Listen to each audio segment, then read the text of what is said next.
We're here with Mississippi College head coach John Bland as we look back at last week's game against Valdosta State. Look forward to tonight's game against Florida Tech. And Coach, thanks for your time. You know, against Valdosta State, the Choctaws controlled the clock, racked up 451 yards rushing. And I think what we've seen over the last couple of games is that teams are having a real problem defending this new offense that you've installed. I know you're disappointed in the loss, but you got to be impressed with the way this offense continues to click, and teams are having problems defending it.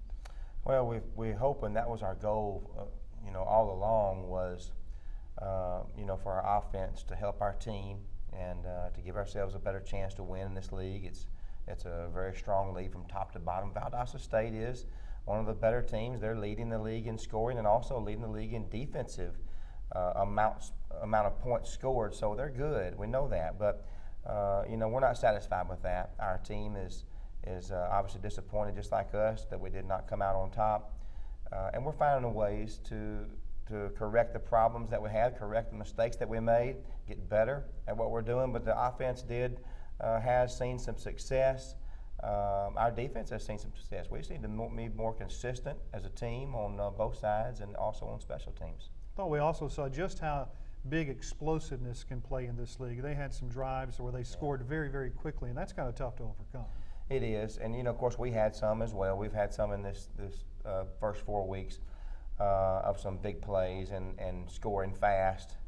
Their offense, though, obviously they were averaging over 55 points a game, and then added to that this week they're really, really good. So it is tough to overcome. We need to prevent the big plays. We need to keep getting them ourselves, and our offense can do that. The good thing about it is, when you think about the option offense, you don't think of it as a big play. You think you're going to grind three yards in a cloud of dust type of thing, and that's not the case. It is a big play offense, and you can see that if you look in the Gulf South Conference statistics.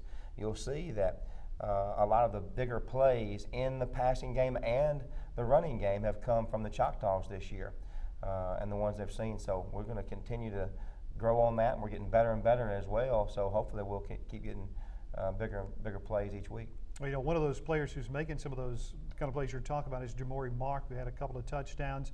He's shown, along with some others, some breakaway speed, and I think a lot of that is due not just to his effort, but to the effort of the blocking that you're getting on either side of the line of scrimmage. That's the thing we're going to do. We're going to keep getting better. Our offensive line is just growing. They're transitioning still, but they're getting better each week at blocking. They're finding the different things they're seeing, because in practice it's hard to simulate what we're going to see, And when you get out there and you practice all week for a certain front or a certain defense, certain blitzes, you may see something totally different, because each coordinator that we face knows that this is a unique offense, and they practice something maybe they hadn't shown on film. So we've got to kind of coach on the run sometimes on game day, but our players have to play on the run as well, and they've got to see those adjustments. So the more they see and the more they learn, the faster they can play. They have done a good job of that, though, picking up these unique defenses that we may not see on film, and guys like Jamori Mark has been able to make big plays with his speed, with his quickness, with his God-given talent. So that's been a blessing to see all those things happening each week. You're able to get your backup quarterback Aaron Fiesel a good bit of playing time against Valdosta State.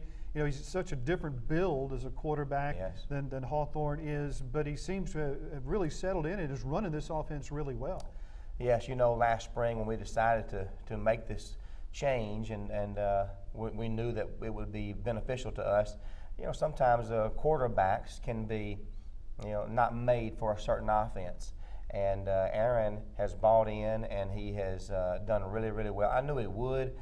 Yes, he's not the same build. He's not the same quickness, but he's got a good mentality. He's able to handle the football. He can throw it and run it. He's a different style of runner. He's a powerful runner, but he's gotten better and better.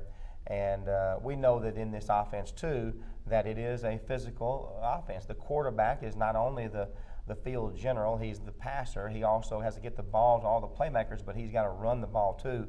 So it can take a little bit more of, not a beating, but he's going to take some hits that maybe a quarterback won't take. Now, that being said, you need more than one. And even in a passing offense, guys get hurt. You can see that, too. or get injured but need a break. So it's good to have two guys you can really trust and the team can trust, and I think we've got that with Dietrich and also Aaron. Now you bring up the hitting involved, and Hawthorne took a big hit the other night against Valdosta State, so that depth's really coming into play. How's he doing?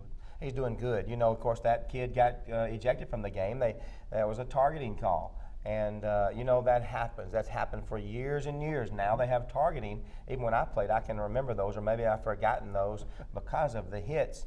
But they used to not kick those guys out of the game. Now they do. So they did. They evaluated. They watched the film at halftime to make sure it was targeting. It was confirmed, so he was out of the game for taking that shot at Dietrich. Maybe it wasn't intentional, but Valdosta really got after it. And you know what? Dietrich is real good at avoiding hits too. Because he's so quick, which is good. So if he wasn't as quick, he'd probably take more hits than he does. But he's done a good job of avoiding those guys. But he's also stuck his nose in there and gotten yardage. We made 27 first downs, and a lot of those are because when he sees those sticks, he goes and gets them, and we're moving the chains. Well, you've got Florida Tech this week, a team with only one loss. It was to a good West Georgia team. On paper, they look to be pretty balanced on offense. What do you know about it? Well, they are. They've always been really good and explosive on offense. They have not put the numbers up that they have in the past, but they are good at throwing the football and running the football. Their defense is one of the top 3 in the conference. Them, West Georgia, and also Valdosta State are right there at the top, giving up right at about 17 points a game. So we will face several defenses in our league are just really, really good, and the Gulf South is strong. We just got to continue to get better and worry about what we're doing best.